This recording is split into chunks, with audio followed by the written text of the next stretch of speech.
People, Deluded, I'm back again. Thank you very much for tuning back in.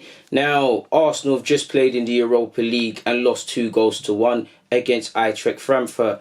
It's now Emery's 7th game without defeat. It's now continues what is now confirmed as Arsenal's worst run since 1992. It's his 7th game, like I said, without winning a game in all comps. And also, we've lost at home, I believe, for the first time.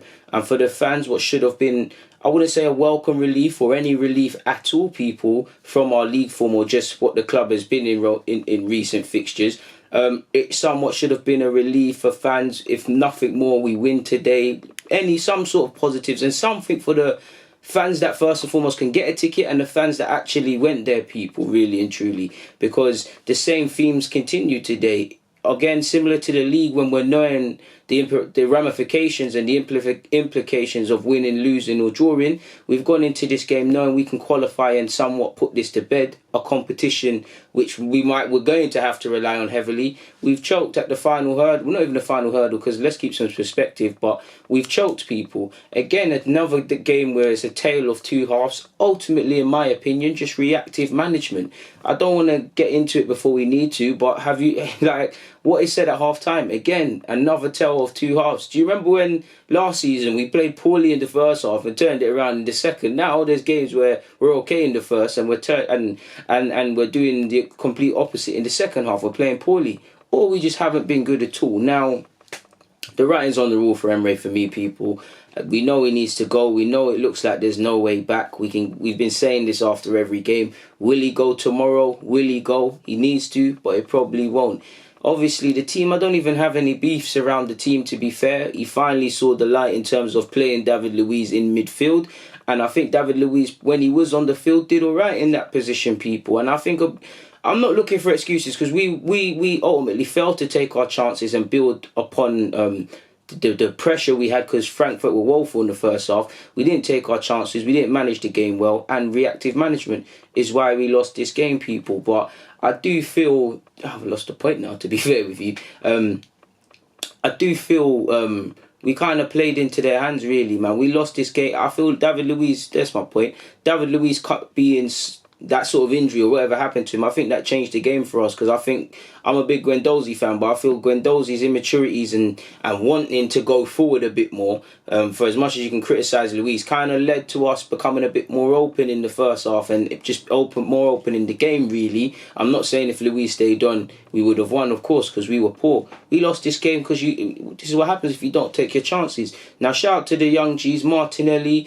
Saka. Obviously, Joe Willock, he's making them bursts from midfield and he's trying to run, and you're seeing cute little flicks early on. He did get a nasty knock. Martinelli's putting himself about. Saka, he's just come back from his injury. I don't feel he played amazing necessarily. These men are looking like the ones to make something happen. Obviously, a big talking point is Xhaka playing as well. Let's leave that for another vid. Even for me, I feel Mustafi was all right today. Chambers always puts in a committed performance. He just hasn't got the technique to help us in the final third, as you saw. But Frankfurt, it's a tale of two halves for both teams, because Frankfurt were a pub side in the first half, to put it nicely.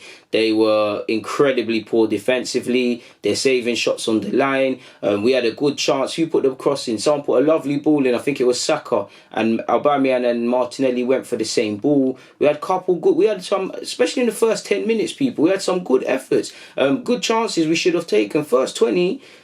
we were good, but I feel it was more so Frankfurt just being appalling, really. You could see Gedson Fernandez or whatever? He's looking woeful. And I actually felt Aubameyang is tough, because I felt, regardless of us taking the lead or not, I was going to take Aubameyang off purely because I'm thinking of the weekend, people, but he always has a goal in him. And I feel Frankfurt, they highlighted how poor they was in that first half, people, because they gave us that goal. It's good from Saka. I believe it's a ball initially from Martinez into Saka. Saka's got way too much time to make something of that ball. He's not really being marked or anything. Or it's just poor defending from Frankfurt. Eventually it goes to Martinelli. Martinelli puts the ball. That's what I like about young players. You've got to learn to put balls into dangerous areas. If you're not necessarily going to find someone, but something's going to happen. Saka miss kicks. Aubameyang manages to pull it in. It's 1-0 at the stroke of half time. And you did feel for all our pressure is still 0-0, and we've seen teams play worse than Frankfurt, if you can say that really, and get something out of games with Arsenal. So we need 3 or 4. And Saka and Joe in particular are having half chances. We're having half chances, but nothing's really happening. Aubameyang's not having the best of games, excluding his goal. And prior to his goal, I don't think he had a shot. I don't know for the statistics, but I'm sure he wasn't, because you could see him kind of getting frustrated and going out wide and whatnot. Obviously, I think Tierney did okay today as well. We named a strong side because obviously the pressure is on Emery. Yeah, man. The crucial thing is what is said in that 15 minutes at half-time. Their coach must have been saying it's only 1-0. We've watched the tapes. We've seen Arsenal against Palace, against Wolves, against Leicester. Just insert any Southampton, any club we've played recently. Well, he must have, whether he believes it or not, he must have said to them players, "No, we are better than them sides that have got something from Arsenal. It's only 1-0. You know, if we come out on the front foot, Arsenal will get scared." And all of these other things that you know are Arsenal's weaknesses, people. He made 2 substitutions. Proactive defending, proactive management. Sorry, he's a goal down. People, apologies if I said 2. Emery, you're looking at it. Do you bring on Pepe? What, like, do you do something to kind of kill this game off? And even away from substitutions, what is said in the dressing room, go out and kill the game. I feel we already know we're at this point where I don't feel there's anything Emery can say to these players. He said today he came out, or yesterday pre-game, we're confident of a performance. We want to get back in this, blah, blah, blah. It's not happening, people. It's not happening. And second half, we can see 10 minutes within the second half. I'm not saying Joe Willock's to blame, because Joe had a good game, and I'm not saying he's to blame. So do not misunderstand what I'm saying. I'm highlighting the point of not taking our chances. Literally a minute after the second half starts, Joe's got in behind and he's failed to score, and he has to score really. Joe should have had a couple. Not just him, but I'm just highlighting the general theme of Arsenal beyond this game now, is that we do not kill these games off. That happened. You then see in the 55th minute, that young Japanese lad who looks like a decent player. I'm going to try and, do my research on him. It's a poor goal to concede. Not to scapegoat Xhaka, but Xhaka is unaware. All our defenders are unaware. Everybody's unaware, and he fashions the goal out of nothing, really. I'm not even going to put Martinez in it, because I don't feel there's anything Martinez could have done in that, people. But we go behind. I mean, we draw 1-1, and it's no clean sheet for Arsenal. Like I said, if nothing more, that goal should have been a consolation. First half, should have smelt blood, scored 3, 4 and beyond. Failed to do that. And now at that point, with our form and whatnot, the players have to look around and say, listen, this is where we really pull our socks up, people. That fails to happen. I guess nothing's coming from management. Shortly after, Frankfurt score again. And there were some chances in the second half. Frankfurt could have got a 3rd or 4th, especially towards the end of the game. Yeah, we pressed. Yeah, we put some nice passes together here and there. But ultimately, we lost this game because of obvious reasons and themes that if we take what I'm saying and what you guys are probably saying in relation to this Frankfurt game, and we go back to the Wolves, to the Palaces, or any game Arsenal's played this season, and you remove these fixtures, the words will remain the same. And that's the one thing that is here at Arsenal is inconsistency. It's another poor game. In the grand scheme of things, of course, we can still qualify in things, and I'm not mad. I'm more like this needs to end now, because they're not listening to Emery. I think the only decision the only justified decision Emery made today that he should feel hard done by is having to change his jacket because it matches with the Frankfurt lads. Now, I felt that was ridiculous for where it is, people, as well, because you can see he's a coach. The ref didn't have a bad game. Let's not speak about the ref, but definitely for Guendouzi's yellow, and I'm sure for Xhaka's. Obviously, Xhaka, I'm not talking about the yellow card, but the foul. Felt that was poor, but we lost this game because of why we've been losing and dropping points all season, people. It is what it is. Funny enough, I think Mustafi played alright today. I don't feel any of the players were appalling today. We just lost this game for obvious Arsenal reasons if you follow our club. It is what it is. We need to win the last game.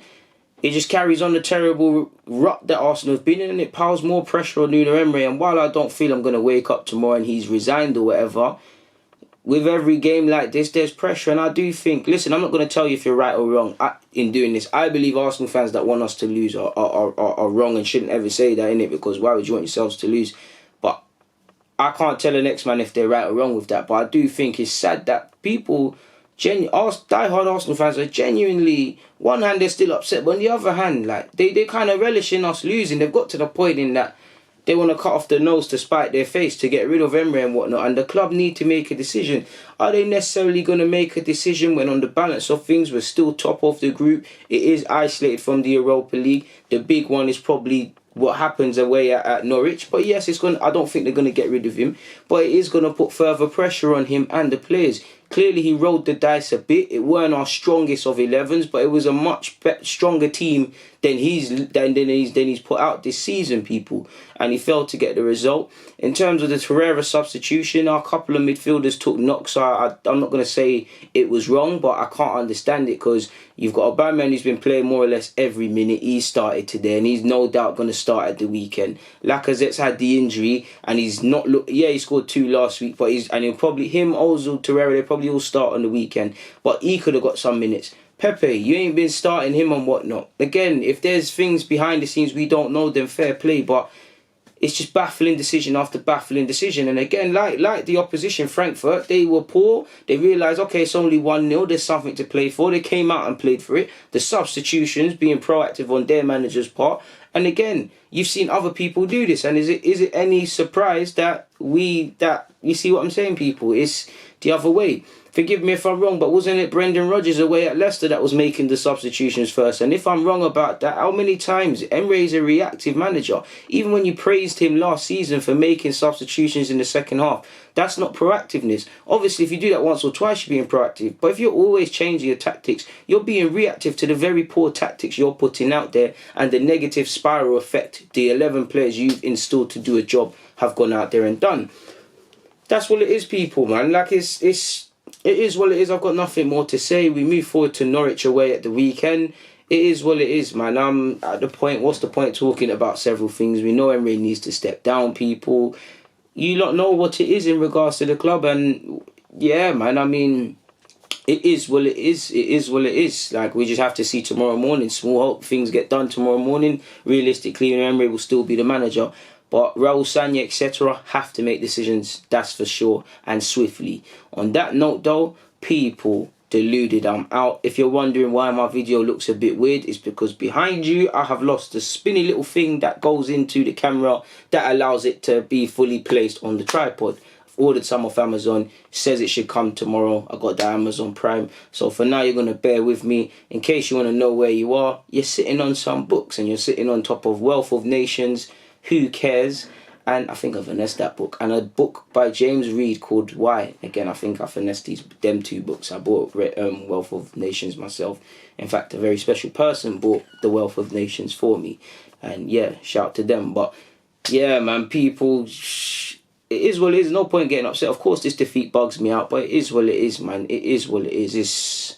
It is what it is. Like, I'm like you see here, people, I'm struggling for words, and I'm sure you lot are struggling for words, and we're defeated now. Like, it's not the end of the world in that it's Europa League, people, and you lot know while I believe we need to take this seriously, I don't really necessarily care about the competition beyond the fact of it's a trophy and the Europeanness and that illustriousness, but it's something we've got to take seriously. And when you read between the lines, the current themes are still there. Poor game management, reactive defending, not killing off games for the players, and as poor as Emery is, the players can't get away with it, not learning from their previous mistakes, still not being switched on. And for the players, again, whether we're going to qualify from this competition or not, knowing that if you get minimum a point, you should be aiming for 3. You get 3 in the Europa League, it's done and dusted. You can have fun in match day 6. Potentially some young G's can make their debuts and things like that. We're still going to go through, but why make it more nervous than you have to make it?